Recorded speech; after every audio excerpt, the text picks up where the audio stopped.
in this meeting as we do all others. Lila, our student representative, if you could lead us in the pledge, I would appreciate it.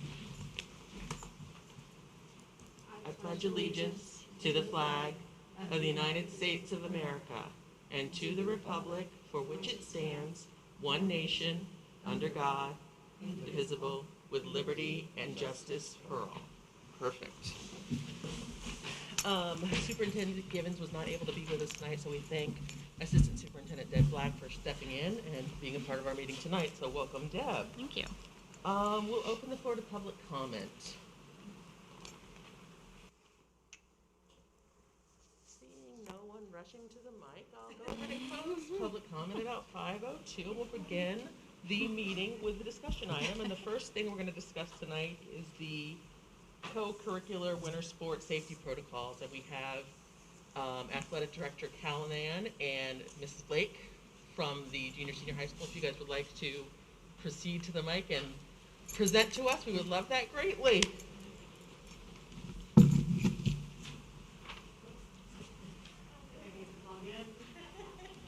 Is this on already, or? Should be, yep. Yes. Did we share the Google Doc proposal with you? Or We did. We received it a few days ago and had a chance to review it in draft form. All right. So what we did, rather than recreate the wheel, is we took what was proposed for last school year, and then, as you may know, our governing NHIAA for the Athletic Association, they have said that it's local control. They did not want to get involved in mask issues in the town.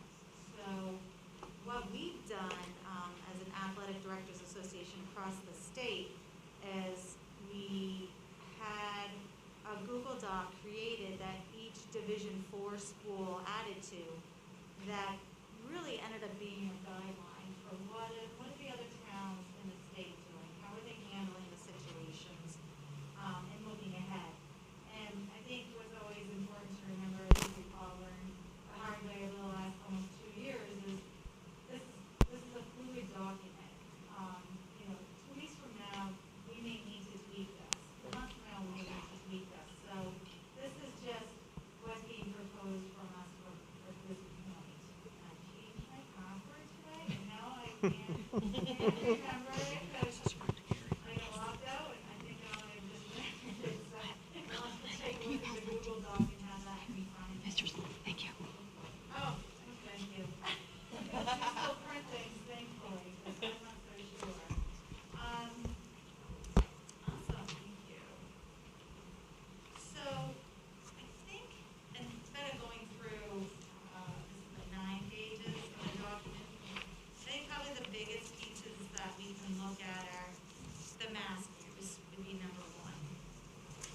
And for this year, what we're finding for the winter, what's being proposed is that if an athlete is actively out there and practicing or playing, that they do not have to wear a mask out there playing. If the athlete is on the sidelines in any way, shape, or form, sitting or on a bench, that they need to be masked at that point. And that includes the coaching staff, and then it also includes spectators, and spectators would also be masked as well. So that, of course, is that puzzle. Do we want to stop and discuss that piece? Does anyone have any questions about that part?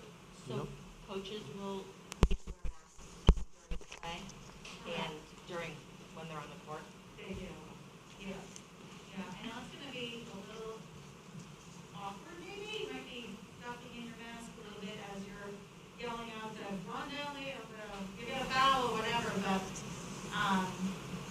it's, especially when you're out there and you're yelling, you don't know if the player is gonna be running right next to you or beside you or running for a ball, and we just thought that even with, just being on the sidelines, that it made the most sense to have the coaches in the mask at all times too. And spectators, guests of any kind. Are we going to limit the amount of guests, or are we just gonna, is it a wait and see what exactly it. At this point, what we're noticing again around the state is that you have, I think there's only one town that said they might have to limit the number of guests. I talked to our pro, Jamie Hayes, about the number of people that usually come in as spectators, and I guess the gym can hold almost up like 750 to 800 people, as I was told. But he said if he's ever had a 75 at a game, he's been amazed. So there's enough space where people can socially, physically distance themselves from one another as well, even with those types of numbers. Can I ask real quick, I believe we're allowing to use the Newmarket Youth Association as the gymnasium for their basketball program. Will this plan apply to them as well, or will it be with all the school does?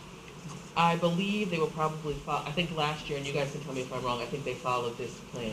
Well, they didn't use it, so we don't, they didn't use it.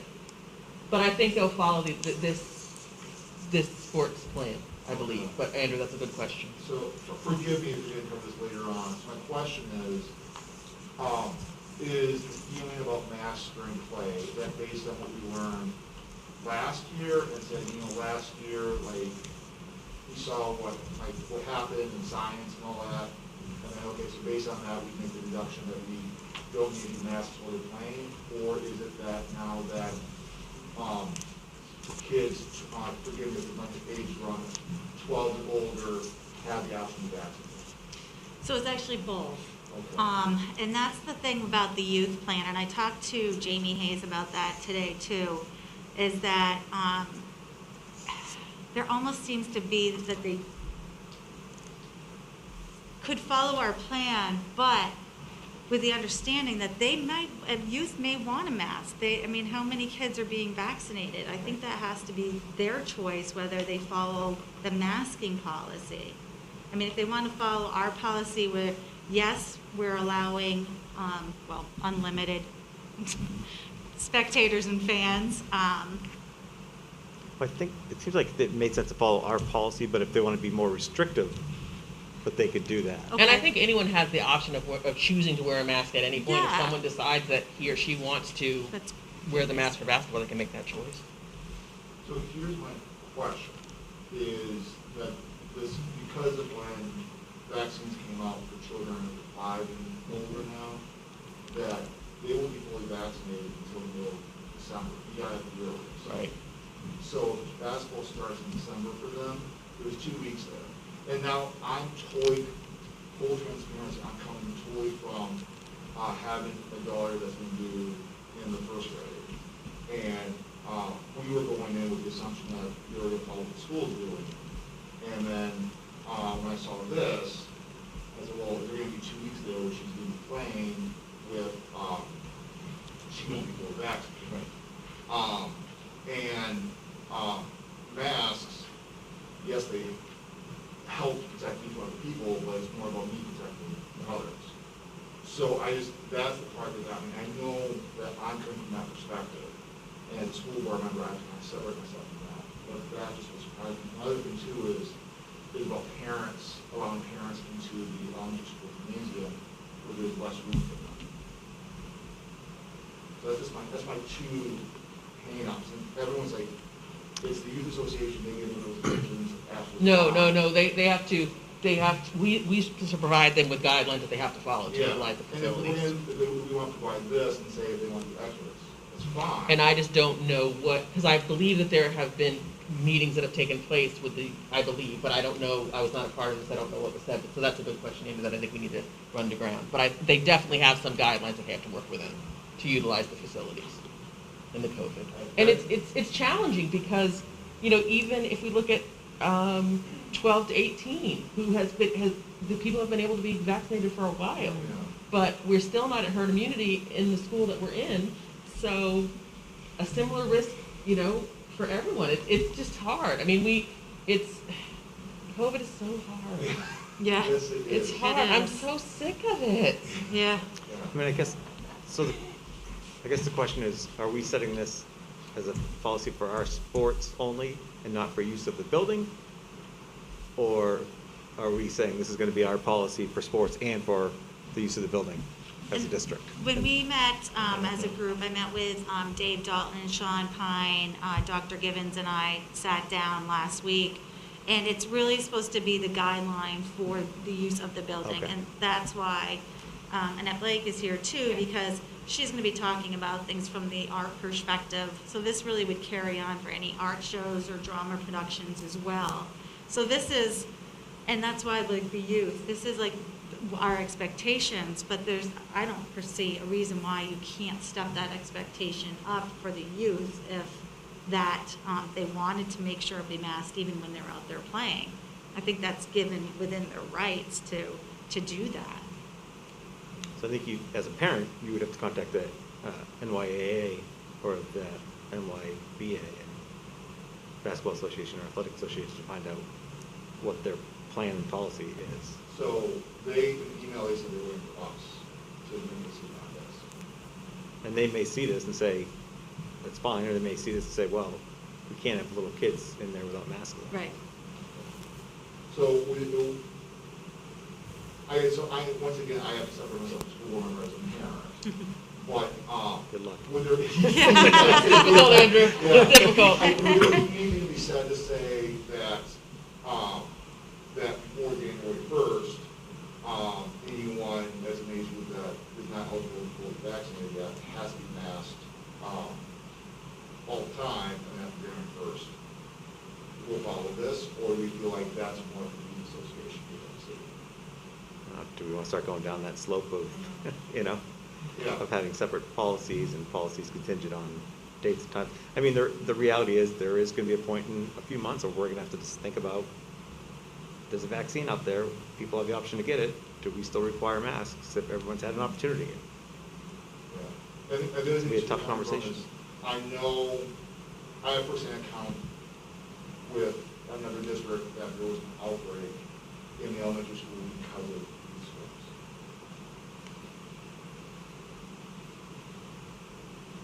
I guess that's probably, if we vote on this and approve it, then Newmarket Youth will have to take their policies then back to the drawing board and determine what they want to offer and to whom.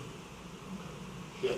And I think, it's difficult because I know that even throughout granted it's outside, so it's a little bit different, but I'm sure there have been groups of kids getting together at different sports locations in the fall, with or without masks. It's just, And I see Coach United right now, they're running around without masks, and that's the younger age group. So, I mean, I think, if we have this framework and we know that this is the minimum requirement that we're going to have for the events that we have and for anyone utilizing the building, it then becomes either our responsibility within the schools to say, this is not working for these reasons and we need to modify it, and then people would need to follow. And then, as Heather and Gary both said, the NYAA would need to determine, is this stringent enough? This is the minimum that you have to do, and what their families feel comfortable with. Yeah, I totally get your point. yeah. And I would love to require them to wear masks, but as a board, I don't think it's fair for us to say, this is our policy, this is what we're doing for the kids, Oh, yeah. and they're our charge, but if you're gonna use our building, this That's is not gonna it. be a more stringent policy. Yeah. Yeah, therefore it should Yeah. then And granted, they don't have kids at the older age group generally, but And I think, I would hope that we would have a partnership with that organization over the years that would allow us to say, we're all trying to do what's the safest for kids and for our schools. And so let's work together to have that happen as effectively as possible. Okay. So that we don't have an outbreak beyond the sports to families and all the other stuff that can happen. Okay. Is the quarantining policy going to be different if they're running around without masks? As That I opposed to don't staying next to know. each other I at don't school think with so. masks? so if there's an exposure, Right. So if someone walks in Saturday morning during a Newmarket Youth Association practice, they're diagnosed with COVID that afternoon or the next day. well, do we have different policies now if there's No. an outbreak in the school? But they're all wearing masks. But I assume the quarantine is for 7 days, 10 days, 14 days. But right now it's if you're experiencing symptoms.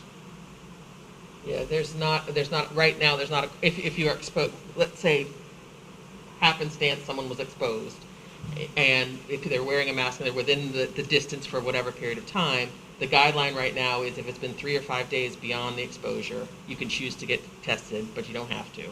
And then you're instructed to watch for symptoms in that 14-day period, but the person can continue to go to school and continue to do things. Yeah. As of right now, I don't know if that could change. Yeah. I don't know that it will, but it could. I mean, we're in a weird phase Yeah. with that right now. Okay. So, Okay, thank you. That always was running through my head when I was reading this, so.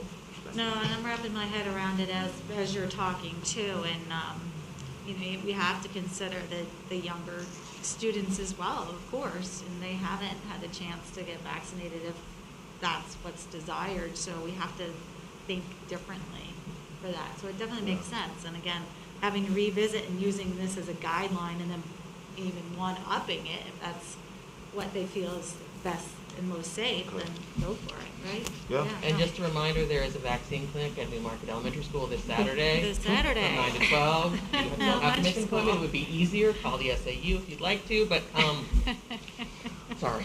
Thank you, there you go. One of the other things too, none of this has changed even from last year. We're gonna make sure that our spectators are aware that we want them to stay 3 feet apart from one another.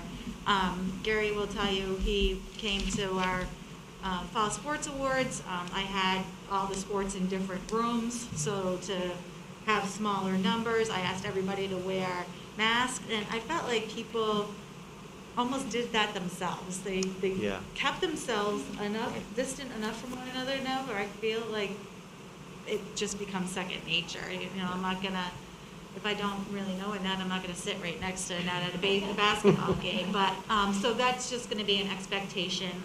We're gonna have signs throughout. We're gonna make sure that our coaches get that message out, and that the other athletic directors are aware of what our rules and regulations are, so they can tell their spectators that come in as well. Locker rooms, that's a little bit different too for this coming year. We will allow them only for the home games. One locker room will be for Newmarket athletes. The other locker room will be for the visiting team. That's just to have a team meeting and to store their bags, but we're gonna expect the athletes to keep their bags separated from one another as well while they're in there. But the expectation is that as soon as the game's done, they grab their bag and they go right out the door and home. So that kind of confused me at first, because I'm thinking, well, obviously it's for home games only, but is that just basically saying we don't want people going to an away game, going in there to change before they go to, okay, that makes Correct. sense. And All then right. the other thing too, Gary, to think about is, like I said to you as we were walking in, like right now I've got tryouts and practices going from 2:45 until 8:45 tonight. Yeah. And I don't want the kids in there during practice time. Yeah. It's only for games because of the custodial support that's gonna be required for cleanup is Oh, it's I just see, not so there. that's practice, I didn't even think practice, so Yeah. yeah, that makes perfect sense, thank Yeah, you. the kids always trying to run in and out, and then Yep, no, that it's makes just they're perfect sense. shut down right now, and they will stay that way unless there's a home game. Yep. Can I ask, where are the kids changing right now to get ready for practice? Are they running home real quick, or are they doing it in the bathrooms? So the first group, this week, the first group to practice is the junior high boys team. So, as you all know, each grade has their own bathroom area. So the sixth grade is sixth grade, the seventh is seventh, eighth is eighth. So they're all, and some kids just come dressed in their practice clothes. And I looked at one boy yesterday and I was like, hey buddy, do you know it's 40 degrees out? So some come all day dressed. Okay. And some are going to end of the day bathroom changes like Superman, and then a lot of them go home and then come back. Okay. Okay, so we're not moving the prom from one place to another, it's really, okay. Yeah, exactly, yeah. The screening, of course, we want everybody, we all know, I think it's all embedded in our brains now. Before we leave the house, do I feel feverish? Am I sneezing? So that's just a continued expectation. We're not going to offer concessions at all. We certainly don't want to encourage food eating where you have to take a mask off. But as a spectator, obviously, if you want to bring a water bottle in, you're going to bring a water bottle in, and that's your prerogative to do that. So no concessions. Transportation's not any different than it has been from the fall.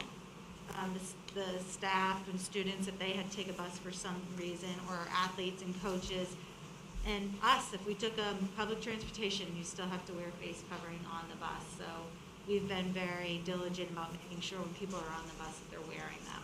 And I know it's been hard when on hotter days, for soccer especially, these kids were sweating, and I said, I don't care. You put that mask on your face, let's go.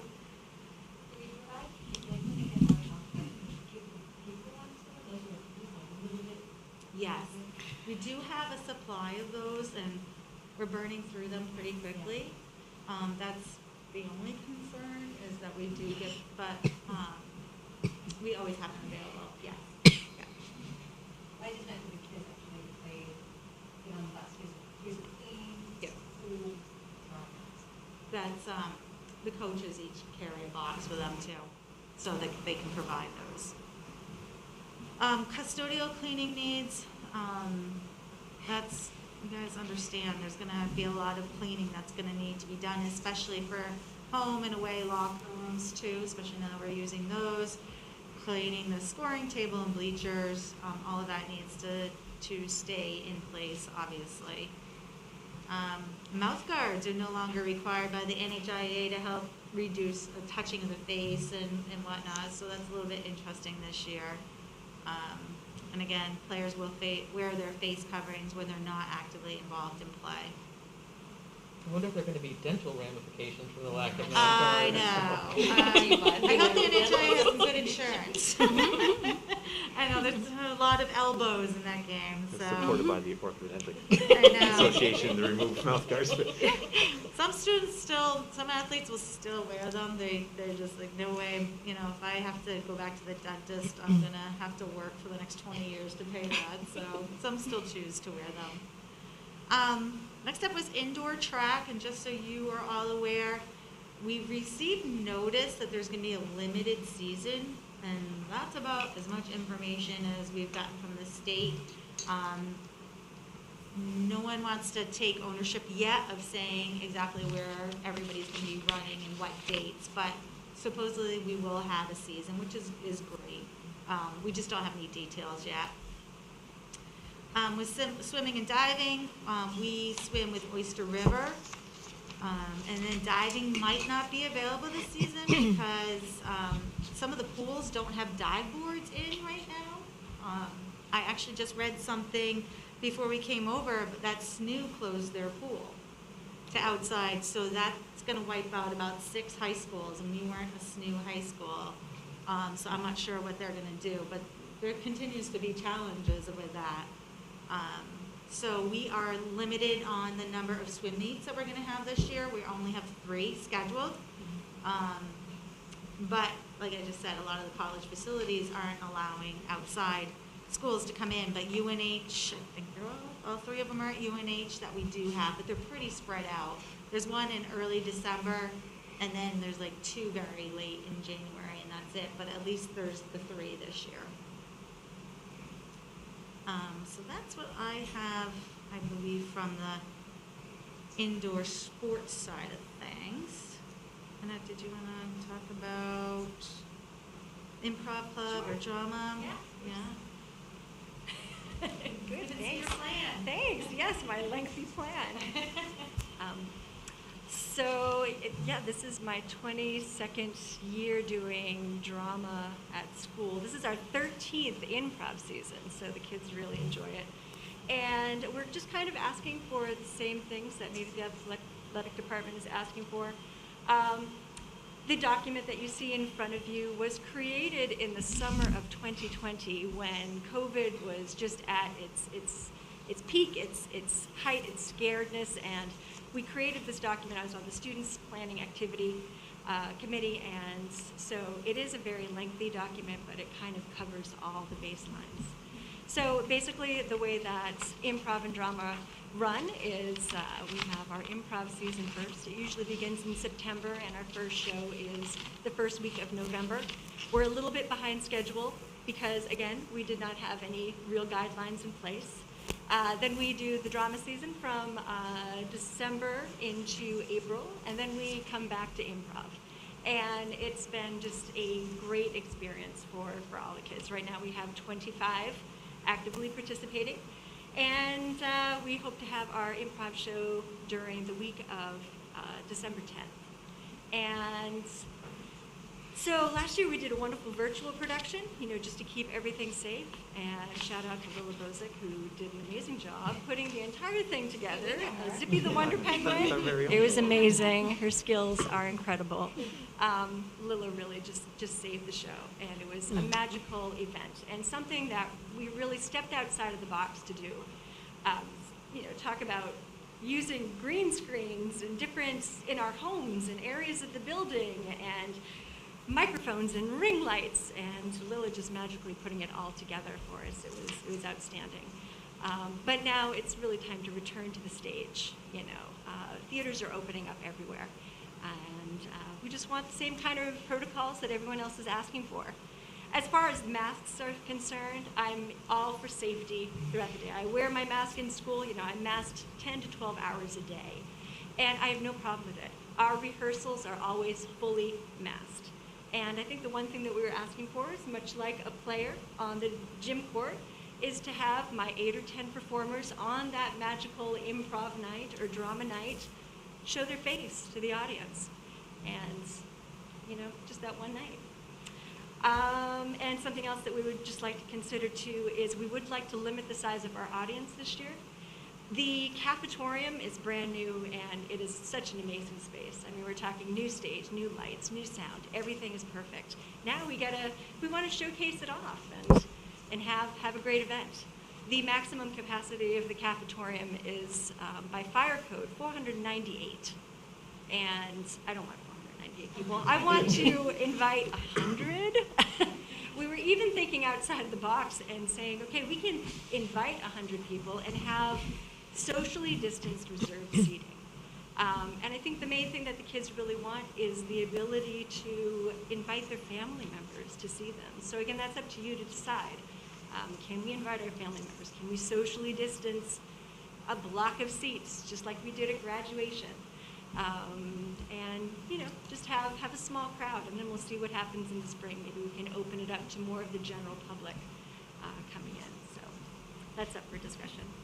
Screening, we always take screening really seriously. So if you require some sort of protocol at the door, like a safety checklist of guests coming in for that evening, then we can absolutely do so. Concessions. Concessions for drama is a big thing. Oh my God, we gather so much money for concessions. But I totally understand if I need to say, oh, no concessions this year, then, so be it. We can live without that, and we can do it at an appropriate time. But what is kind of a bummer is no field trips. I just have to say, I'm the field trip queen at Newmarket High School. I mean, talking about art field trips to the museums, and with drama and improv, we always go to see a show at the end of the season. And I'm like, oh, Seacoast Rep is open. Let's go see it. So if we can't do that this year, then that's totally understandable too. Maybe we'll just have a small in-house event for the students. Maybe just a time that we can watch the performance on the screen and try to have a little party. So that's about it. So I think I've tried to cover it all. If you have any questions, I'd be happy to answer them for you. Any questions for Matt at all? I was just thinking of concessions. If we do it like we did at graduation, we have individual family groups, we say if we have snacks. Because doesn't the proposal include people reserving specific pods of seats similar to graduation? Yes. So I think it is a little bit different. I don't know. When you're in your seat. Yeah, we were thinking about even having a ticket price, including your concession. So That's as a good people would walk idea. in, people would grab any kind of snack off the table, a drink. You go and you sit down and you watch the show and you eat in your own little pod. But again, if concessions is totally off the board, then I don't want to open up a can of worms and ask for for more than we can handle. I guess the only issue would be, we're doing it, allowing. Consistency. For the, Yeah. so. Right. Yep. You know, and that Have a was my bake thought sale about on the the way whole, the whole field trip concept too, because we're limiting that for everyone, so we can't really do that for this, even though. Well, I'm a little confused by that, because we're allowing kids to travel on buses. We first. are, Gary, you're Yeah, we right. are allowing people So- to Of go course, they get to go to travel. games. I have, yeah. So yes, you're right. I was If it's thinking a something. club I guess I and wasn't they're- realizing we were limiting that. I don't know why I didn't recall it, but No, is because that from the reopening? well, I mean, I think I don't know if it officially is, but I know there have not been any field trips. Well, I kind of assumed that was a transportation issue. It probably I is. shouldn't have, but, No, it probably is a combination of things. But you're right, Gary. It's the same thing because they're going places less frequently than the basketball team is, say. So yes, and I think the thing that I like about this is, last year we were so focused on sports, and sports are great for some kids, but there are other kids that are going to be in the drama club or other clubs, and I look forward to next year having even more things back. So I'm glad to see both programs presented in this plan this time. so I think we're all excited to see this, finally see some things other than sports, as much as I love sports, to be opened up. And I think we all are in agreement that concessions kind of out of the question, but a bake sale at the door, I think if you Right. tell a parent that they can donate some money on top of a ticket, they might do it maybe. without any concession whatsoever. Can I ask real quick? On the way out. Yeah, bake concession sale on the way out. out. Here's your coffee. Here's a brownie, go ahead, home. eat on the way home. What's your goal to perform by? What's my goal? Well, so we do 3 performances a year. Right. We start off with an improv show. I'd love to do it either December 9th or 10th. We're still deciding. Lila's in a production herself over at the Epping Community Theater. And so that will kind of And play. Green Gables. I know. and December Green 3rd or Gables. something. I saw the sign today and thought of you, Lil. Then we are again performing in April or May, and then we will return to the stage the first week of June, so that we perform the week before seniors graduate. So things might be a lot different. I mean, and I think Jody's point is well taken. We are potentially approving this at this point in Yeah. time. I think all of us hope that we can offer more and more and more and more. Yeah. And as we get people get vaccinated, those types of things. So I think it's exciting. I think I agree with you, Gary, with the one caveat of the concessions for drama. I think I guess I hate to put it down on the spot, but about field trips. So Yeah. are we flat out as a district we're not doing field trips? I don't even know. Maybe I had made that up. I've not had an update, but my understanding was that was largely a result of, as you mentioned, transportation, because we were down a bus, and the bus company has said that they weren't going to have drivers available midday, but it's certainly something that we can check into and see. I can get an update on. Because the field trips are midday, yeah. Yeah, but what might be available for transportation right now? It could be changing, because I know they were certainly looking to hire new. Yeah, I mean, I drivers. think it's the same type of thing, looking at the whole picture in terms of safety and where we're going, those types of things. But I think at this point, I feel comfortable seeking a motion to approve this with the caveat for the concessions for drama, But allowing the field trips. but allowing the field trips. And because as Gary's point is, it's like a game. It's a game. It's a game. With kids that are less smelly. So, It's to clarify, Hopefully, so I seek a motion to approve the plan with the one amendment for concessions So for moved. drama. We have a motion from Mr. Swanson. Do I have a second? I'll second. Sorry. We have a second from Ms. Durant. Any more discussion? Thank you both for coming and sharing this with us. Thank and you. working with our kids. We appreciate it very much. Thank you. We'll move to the vote. All those in favor say aye. Aye. It's approved.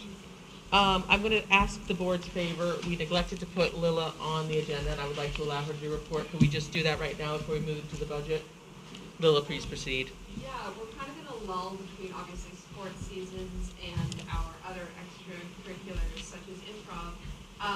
But the Interact Club is currently collecting donations for their homeless care kits. They're looking for items like gloves, hats, and other personal hygiene items. For people with students in the high school or middle school, there will be collection boxes at the English classrooms.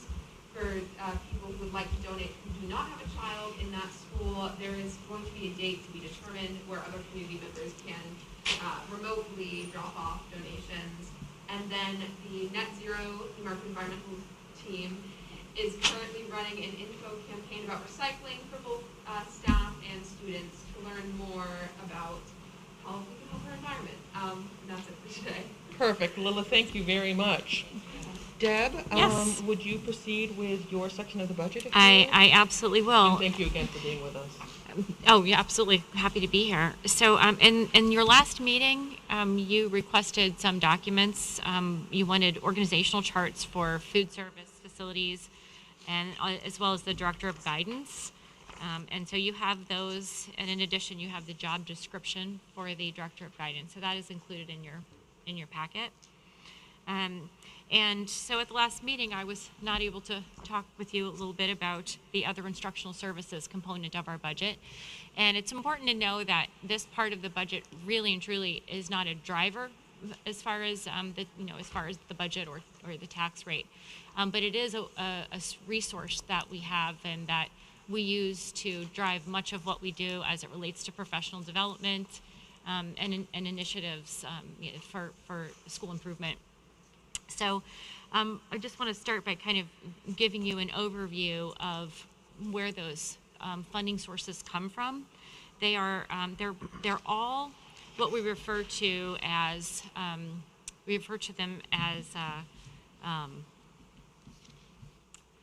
well, they're grants. They're title grants, right? So they're based on generally our free and reduced lunch numbers. So they're formula grants. And the ones that we have that I oversee are Title I, and Title I is really as a targeted population of underserved students. So students who are free and reduced lunch and those underserved populations. But we can use those resources school-wide. We are a district that is allowed, based on our formulas, to use those resources at both our elementary and our secondary level.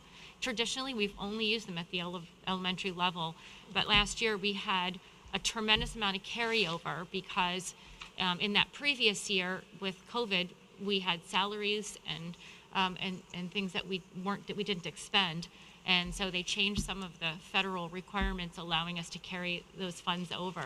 So we had a large amount last year, and that really enabled us to run our entire summer program. So we funded our school transportation.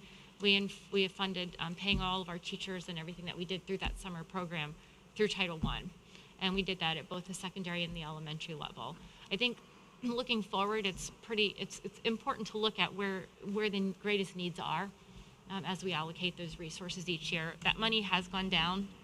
We got significantly less this year, but we were fortunate enough to be able to carry over money again this year. So even though we really worked hard to make sure that we were utilizing all those resources, again, with COVID, it just limited some of the salary expenditure. So Deb, was the Title I funding down with the additional funding we got later in the year? So in aggregate? I'm sorry, can you say that again? So was the Title I funding or the federal grant funding in aggregate lower, even including the supplemental? No. Well, last year the amount was, I know it was much late, but larger, but yes, the amount had gone down, and this year it's gone down significantly. Oh. Yeah, but we still have a fair amount. Again, because of carryover. We don't know what will happen next year. One of the things that we know has really affected our formulas is that the number of kids that are applying for free and reduced lunch are lower because lunches are free. Yep. So it's definitely changing. And this year they use the prior year's formulas, but we really don't know what's going to happen next year because they'll use last year's as they begin calculating ahead. So it will be interesting kind of to see how things go. The good news is that we have ESSER 2 and ESSER 3 funding, so we can deploy those resources to backfill some of those things. And our ESSER 3 will run until 2024. So I don't think we need to panic or be too terribly worried. So just to kind of talk through from my own head, so the almost 500,000 we got was actually last year's funding. And then this year, there's 320,000 or something. For ESSER 2? For the state, is it ESSER 2 funding? So ESSER 2, this year we have in excess of 600. And then ESSER 3 is closer to, is $1 million some odd. Because we received, I think it was state funding, that was the almost $500,000 we just voted on. The adequacy aid. The that's adequacy That's aid, yeah. adequacy. Oh, you're right.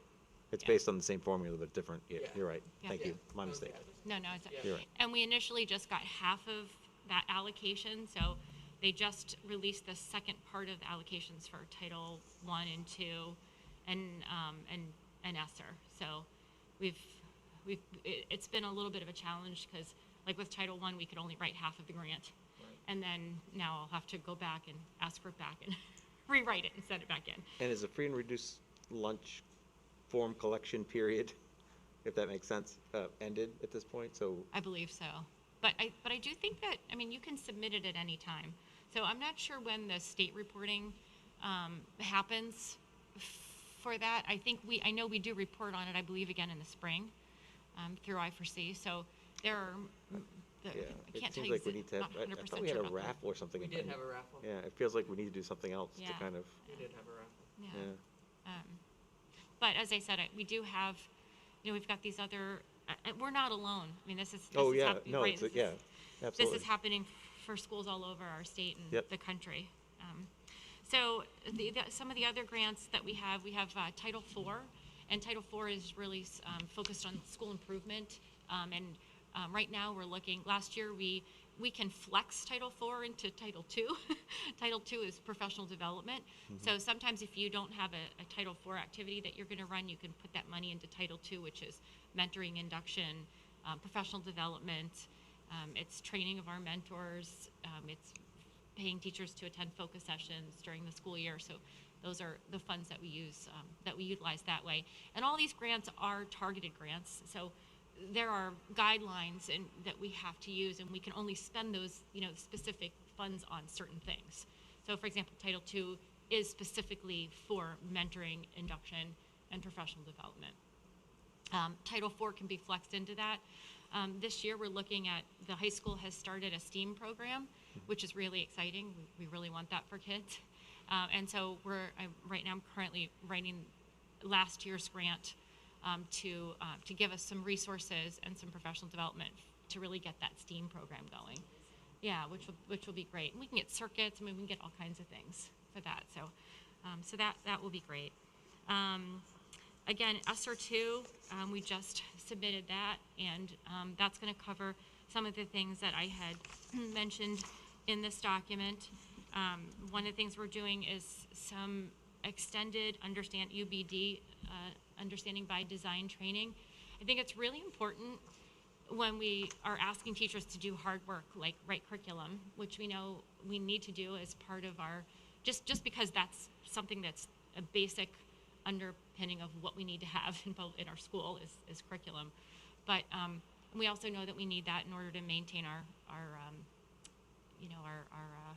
accreditation. It's critical. So, but I think that we know we've got some faculty that are really, really comfortable with that at the secondary level, and others who aren't. And it's really complex, difficult work. So we've put together sessions and with the notion that we want to use the best people possible. Wiggins and McTighe, they developed the template and the entire process. And so we're working directly with Jay McTighe and Associates. And so they're kind of rolling it out in very small increments, and then having some facilitated writing time. So we're working toward that. We're implementing a new math program, and it's really hard for our teachers right now. It's very challenging, and it's a new approach. It's a lot of planning for them, and unfortunately, because of COVID, we are unable to have in-person training. So our high school teachers are having coaching sessions before every single unit for their specific courses, which is great. And our elementary teachers have had professional development. But what I've heard through survey and through talking with staff is that they feel that they really need to see some of these lessons taught, and they would like modeling in their classroom, and they would like some in-person coaching. So Demonstrated Success is a local partner, and they're wonderful. They do a lot with our Department of Ed. So we're going to try and deploy some of these funds to get those folks in to support That'd be great. our teachers as they do this work, because it is hard. Universal assessments, one of the things that ESSER and really all of our grants require is monitoring, and you have to monitor through assessment. We've been using NWE here for, I believe, in excess of 15 years. But what we did do this year was we have looked to expand that to some other grades. And so we're right now, we're utilizing it in grades kindergarten through grade 10. And not all the grade 10 students, I don't believe, are taking it, but they're using it with some of the math kids. But with the notion that, we really want to see how things are going, and this is going to be even more and more important with the new math program. We want to see what are the impacts, how is it going? And sometimes they refer to an implementation gap. So if you have teachers that are focusing a lot of attention in math, sometimes we'll start to see a little bit of drop in reading, and that happens, that is consistent, it happens makes sense, everywhere. yeah. But we have to monitor those things and just keep our eyes on how that's going. But part of and then we've also added the map reading fluency as well. And one of the things that we all know is it's not really useful to have data if you don't do anything with it. So we get information on how kids are doing, but how are we talking about what do we do with that?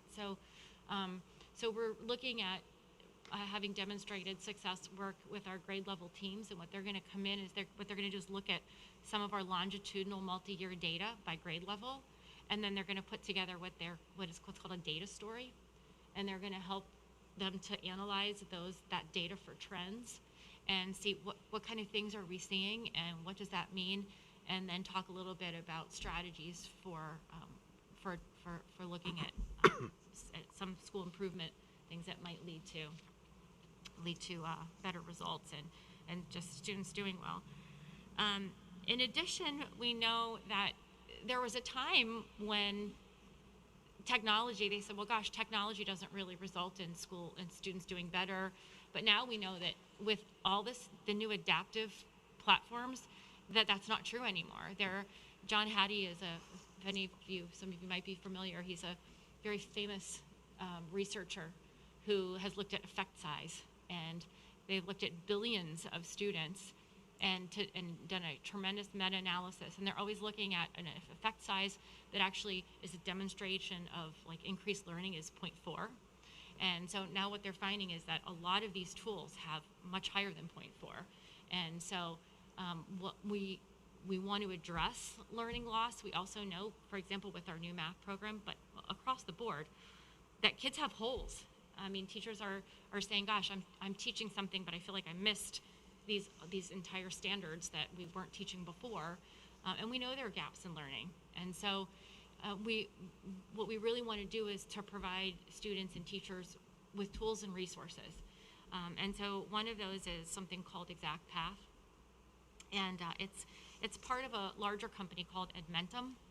And they have two tools, Exact Path and something called Courseware.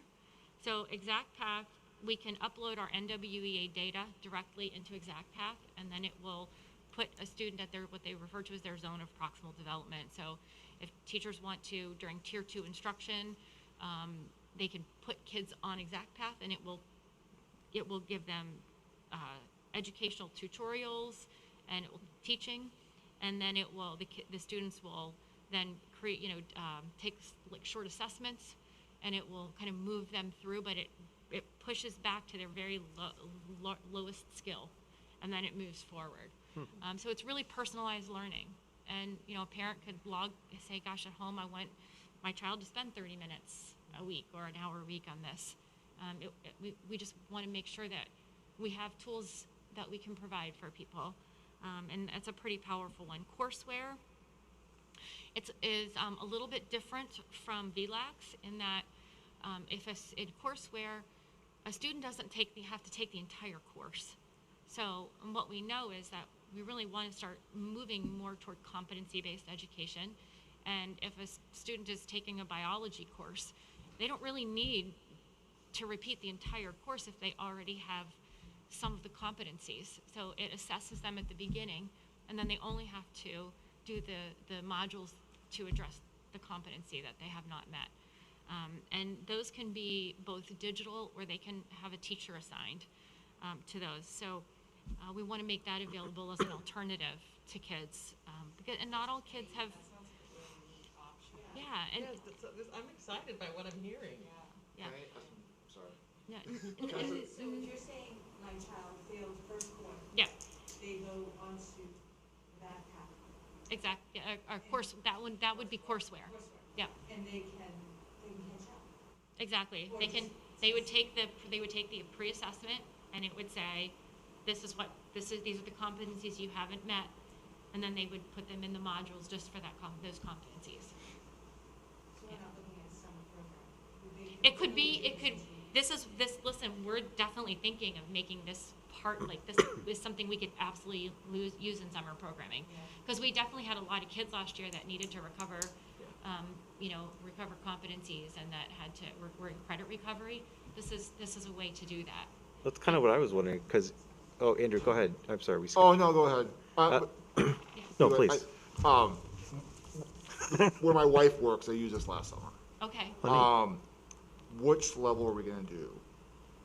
What do you mean, which There are level? 3 different levels they could choose from. One was with a direct instructor. Yep. One was with, you're gonna hire someone to grade the work. And then the lowest one was, we'll provide the instruction, but we have to have another teacher at your school grade it. Yeah. We will offer all 3 of those options. Okay, Yeah. okay. Yep. And then to match up the standards to what's going on in Newmarket, who's gonna do that? Matching the standards to, well, they're all based on standards for the course. Okay. So they'll be based on the national standards Okay, for each discipline. okay, and then that matches up what's going on in the classroom in Newmarket. Well, Okay. it should. Okay, they should. And then how is that gonna translate into a grade on their transcript? Well, that's a conversation we're gonna have to have. Okay. We haven't talked about grading. And a lot of this, by the way, we're talking about a lot of things Yeah. simultaneously. Yeah. So like the elementary people are like, hey, wait, whoa, we have a new math program, and now our report card doesn't match, right?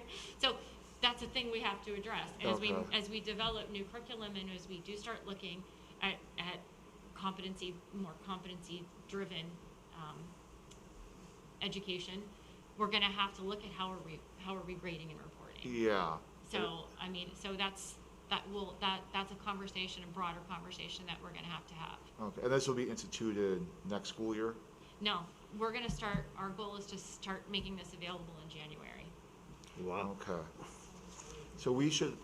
So like my concern is, Yes, with the grade, is, okay, so let's say after the kid does, so the grading that you receive from courseware, is it you accomplish a standard, or is it on a grade like A, B, C, D? it'll give them a percentage of,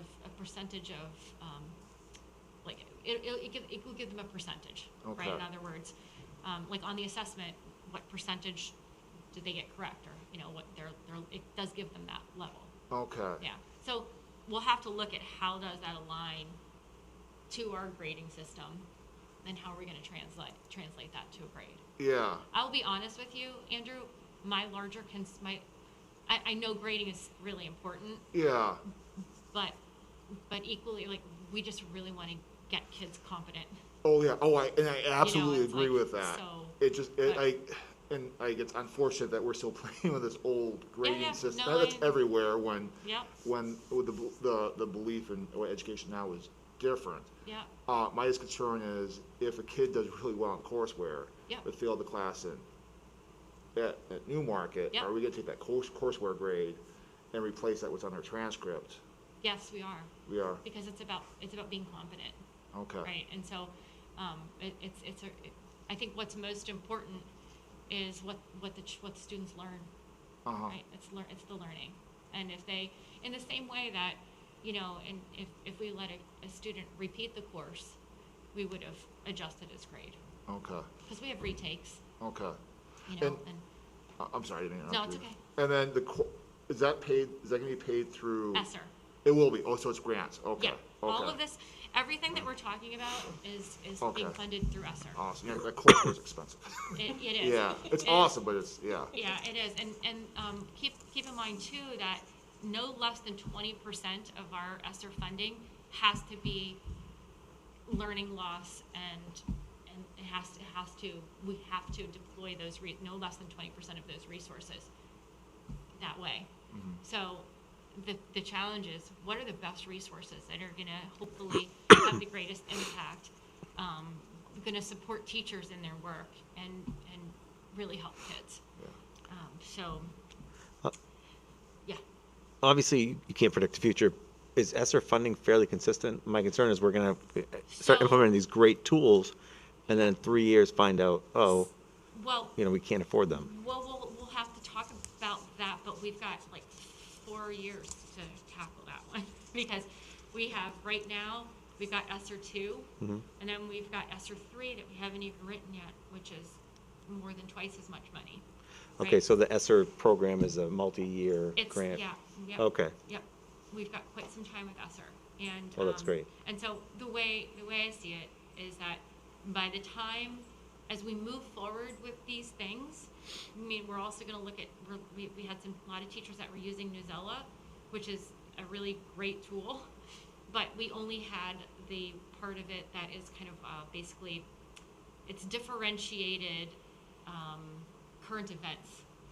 But they have social studies, and they have science, and they have SEL, and they have literature, English language arts. And so imagine that you're teaching a course in civics, and you have a topic in civics.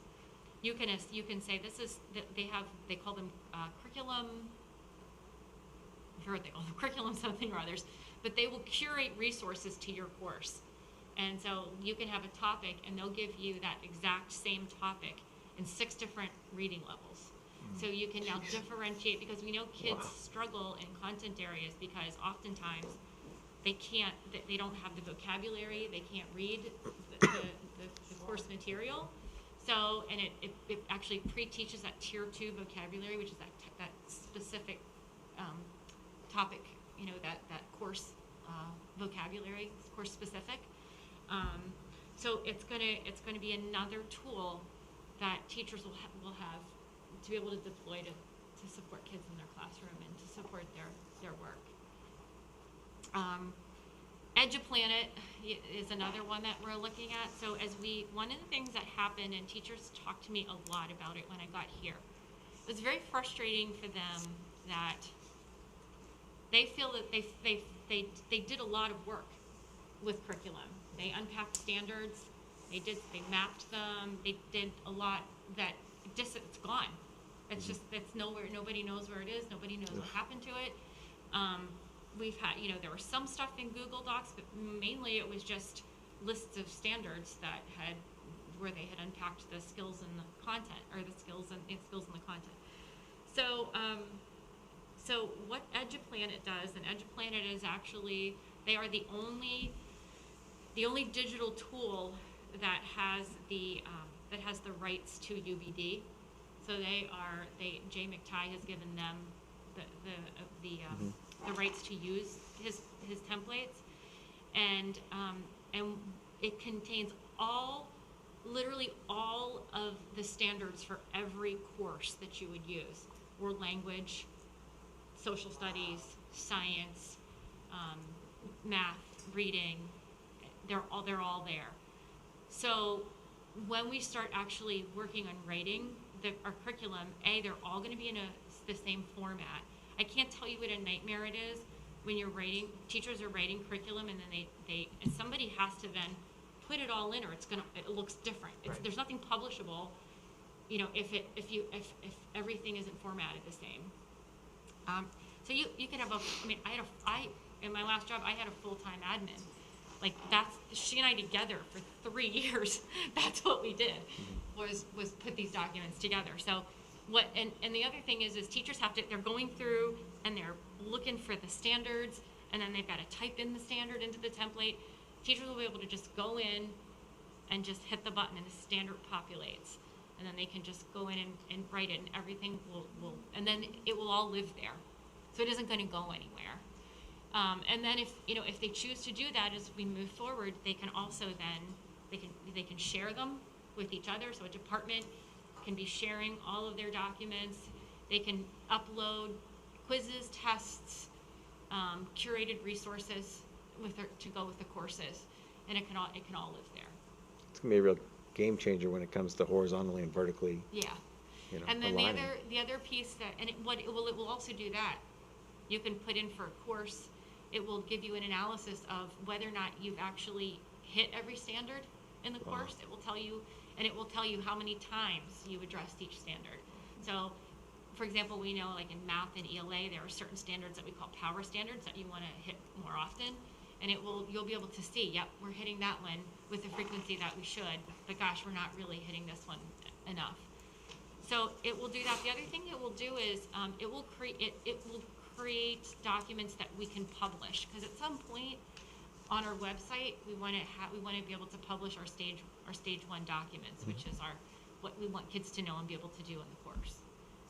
So EduPlan will do that, and I think for all of these things, we're going to deploy them and we'll get them in people's hands, but then we'll just reassess as we go along to see how do teachers feel about them, how is it working, and just revisit it, often to make sure that it's meeting their needs, and that they think it's worth it and it's useful. Can I ask real quick with EduPlan, if a teacher posts their curriculum or quiz, do they lose ownership of it? Is it copyrighted by EduPlan, or are they? No, they don't. Nope. Okay. We own everything that's in there. Awesome. So we're able to take it off if we ever want to part ways. Oh yeah. Okay. Oh okay. yeah.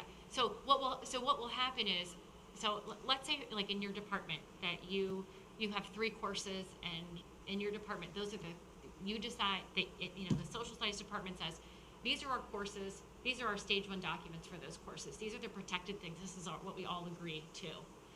And then in stage 2 and 3, each of you can, or you can share them, Yeah. but you can have your own then stage 2 and stage 3 pieces that belong to just you, and you can decide to share it with your colleagues or not to share it with your colleagues. But we won't run into copyright issues if we want to post it on the district None. website or anything. Okay. None, absolutely Awesome. not. No, and again, they belong to us. They're not public facing. The only thing that would ever be public facing would be anything we released to the public. Okay. Awesome. Thank you. Yeah. So some of the other things that we're trying to obviously address, as we know, we're continuing to look at SEL, developing our advisory and restorative practices. That's ongoing. We've already been doing that. That's not new, but we are looking at continuing to add resources and people to help with some of those things. We also know that we want to look at, there's been a lot of conversations, and the middle school teachers have expressed their feelings about a need for more of a middle school model. We run a middle school like a high school right now, and that schedule isn't the best for kids at that age, and to support the staff. So we want to look at that over the course of the next couple of years, and just continue to develop and support our mentoring and induction. So that is what we're doing. Deb, I have some questions that were submitted to us. Yes. We can go through Yep. those, and then Yep, we can open the absolutely. floor to any other questions that people have. Mhm. What is the difference between the MAP and NEWA testing? It's the same. The same So thing. MAP is the test that is by NWEA. Okay. And how many days during this school year do we anticipate that Yeah, will be dedicated to testing? So ideally, MAP testing should be done fall, winter, and spring. That's benchmarking. We have had a discussion about doing it just fall and winter because we do the state assessment in the spring. We don't want to over-assess kids, but I actually have had some teachers say to me that they think that they might want to do it again in the spring because they think it would support placement for classes and get them, help them to see how kids have done. I think we'll probably make it optional by teacher in the spring, but right now, the MAP Fluency is 20 to 30 minutes, and that would be done twice a year, or 3 times a year. So it's about 20 to 30 minutes. They say 20 minutes, but really, when we were in there doing it, it was taking some kids 20, but it was taking some kids 35. Right? That's just how it was. The map reading and the math, those take generally between 45 minutes to an hour. So you're talking about, roughly 3 hours of testing in the fall, 3 hours of testing in the winter, and then if you were to do any of those in the spring, it would be repeated. Now, how does that compare to other districts in the area in terms of the timing of it and the frequency and all that stuff? Yeah, it's best practices to use a universal assessor and screener. And most schools do use this one, or STAR is another one, and I've used that one. It's very similar. They're both adaptive, and they both take about the same amount of time. But I think you won't find any reputable school district that's not using a universal assessment. Have you gotten any feedback from the staff, the teachers specifically, about concerns or happiness with these options of assessments? Yeah, I think that they're my sense is from talking to folks that they've been doing it for a long time. So in general, they're comfortable with it. I think we pushed it down to some of the younger grades, and I had some folks say, "Gosh, that was crazy," and then other people said that was way easier than I thought it was going to be. So I think in general the feedback has been positive. I haven't had anybody express any real grave concerns. We were going to take a look at preschool, and we determined that just was, even though it's a preschool assessment, that just wasn't going to make sense. So we said no to that. And so we'll continue to, and I also think, we did the MAP Fluency for some of the upper grades because the first time we wanted to get a sense of how everything was looking. But I think probably moving forward, we'll talk with the teachers and say, do you feel like that's going to be useful data? Because if not, we don't need to look at that again. So in general, when I surveyed the staff, we did have a survey. In general, people didn't find it overwhelming. But I will say that right now, they're still not comfortable with really what to do with the data. That's what I heard mostly was it wasn't terrible, and it was really interesting, and a lot of people said that they had some really great information, but I did hear from a lot of people too that, okay, now what? Right. Which is why we want to do the data, have the data story and start doing some data walks. And you hit on this a little bit we were going through the number of initiatives that were changing, but there are several that were starting the new math program. Yeah. How many is it? And I think we talked about them. And from what I heard, it sounds like you're going to be assessing each one of those initiatives to determine that they're effective or not. Yeah. And then continuing or modifying where needed. Right. That's really why we're not doing curriculum work at the elementary right now, because they're really this math program is a lot, and so that really needs to be their focus is math. So and we're really only doing the curriculum writing at the secondary level, although our unified arts people at the elementary are participating in the training and going to start that work, because they also they can do it a little more vertically too, because there are less of them that can work in that way. But it's important just to continually dipstick, and I do try to put out surveys after PD days, and I'll keep doing that, and talk with our grade level coordinators and our department coordinators. But we do have to monitor not having initiative fatigue. It's really important. We know that there's a lot we need to do, and we know kids need a lot right now, and we know that teachers have a lot on their plate. So I think we want to have forward momentum. We want to continue to have school improvement and move forward in areas that we know are critical, but we do have to make sure that we manage this and don't do too much. And it's something I'm trying really hard to be very aware of and stay in touch with people. And I will continue to do that. There were two other questions, one about EduPlanet, which I think you addressed, and another one about Courseware and that whole thing. Yeah. Any other questions for Deb? So I had the opportunity to sit in on the UBD program at the beginning of the year, and thank you for the invitation. I never had the opportunity to say thank you, but it was amazing. I've been using UBD before, and I was confused about so many things, and that helped me out enormously. And I just think it's so awesome about how the district is making sure that, you know, the not only the education up front, but then continue on with the support throughout, because that really makes my experience successful. So thank you, and I'm excited. Yeah, So, me too, me too. No, Deb, I have to say, you know, hearing you talk about, but even reading it is not the same, but to hear about it, the things that are going on, the initiatives, the way that we are potentially impacting students in a positive way, it makes me excited. And that it's all funded. And it's all funded, see, that's even, That doesn't hurt either, yeah. Yes, I mean, and, you know, one of the things that I'm always impressed by in your office and Jana's office with Susan's help as well is the way you guys find this money and spend it in a way that makes sense. It's laudable because we find some money. And I think when you look at the whole fact of not just spending things for spending's sake, but what's gonna get us the biggest bang for the buck for kids, for teachers, and then having your assessments to determine if we're on the right path or not, you know, you don't just want to throw money towards something that's not gonna be successful in the long run. So I appreciate it very much. Thank you. Any other questions for Deb? Did you guys have a chance to look at the org charts? I think they're just for reference. Any other questions about budget stuff? How are we feeling about it? Are we prepared to, at this point, approve the budget?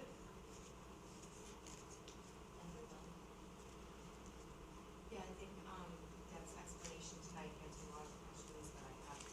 I think for me, this time and last time with the, you know, specific content area experts coming, talking about what's going on in their areas of expertise really answered a lot of the questions that I had. Any other questions? Deb, thank you again. Thank you, thank you. Thanks for having me. We will proceed with the budget. The next thing is the minutes. I seek a motion to approve the minutes from November 4th, 2021. Second. We have a motion from Ms. McKinney and a second from Mr. Swanson. Are there any amendments to the minutes? Hearing none, we'll move to the vote. All those in favor say aye. Aye. Agenda approved. Gary, I believe you've won the manifest. I did. There are a few forms that I think missed being signed, so Yes, I a few need to people sign may some. want to go through them. I think everyone's missed except for Heather. I think you Okay. got them all. Make a motion, we approve the manifest for November 18th, 2021, totaling $1,052,336.10. I need a second for that motion. We have a motion for Mr. Swanson to approve the manifest as listed and a second for Ms. McKinney. We'll move to the vote. All those in favor say aye. Aye. We received a $423 donation from Hannaford Help Schools program. I think it's the thing where you stick your receipts in. So we're grateful for that. And I seek a motion to accept the $423 donation from Hannaford Supermarkets. We have a motion from Mr. Rant with a second for Mr. Hemaker. As always, we are grateful for any money that comes our way. Thank you for Hannaford. And if you see at our schools, stick your receipt in if you're shopping. We'll appreciate it. We'll move to the vote. All those in favor say aye. Aye. I seek a motion to approve the fiscal year 23 proposed budget. Second. We have a motion from Ms. McKinney with a second from Mr. Swanson. Again, I thank the admin team for all the work they've put in this budget. I have learned a lot over these past two sessions and look forward to moving forward with it. We'll move to the vote. All those in favor say aye. Aye. Budget's approved. We had a non-public session, no, we didn't. We had a non-meeting prior to the meeting to discuss a new MOA with the Newmarket Teachers Association. I seek a motion to approve that MOA. So moved. We have a motion from Mr. Hemaker and a second from Ms. McKinney to approve that MOA. All those in favor say aye. Aye. It's approved. The next meeting that we have is December 2nd. Next week is Thanksgiving. I hope that everyone has a safe, healthy time with their families, safety first. And we will come back together on December 2nd. As always, I know the board has been rigorous with time. We've had meetings upon meetings as of late, and I appreciate the dedication of everyone sitting here. Lila, you're a welcome addition too. Sarah, thank you for being here. I appreciate it. I seek a motion to adjourn the meeting at, Before we adjourn, if the board will humor me, do we want to maybe suggest to the superintendent that the COVID emails be moved to weekly? I feel like we're getting to the point where there may be fatigue from people getting them every couple days, and maybe we just I mean, do a summary at the end of the week or the beginning of the week, or I mean, I I leave it don't. to the board's pleasure, because it is, and it's a extra step, and Yeah. I think it gets stressful. Is a weekly basis okay? Then you wonder if there will be families that want more. So I don't. Well, no, Well, not, that's a- not, it'll still That's a still good be point. communicated to the public, but just the board options Oh. is what. Oh, are no, you- I didn't, I meant the Oh.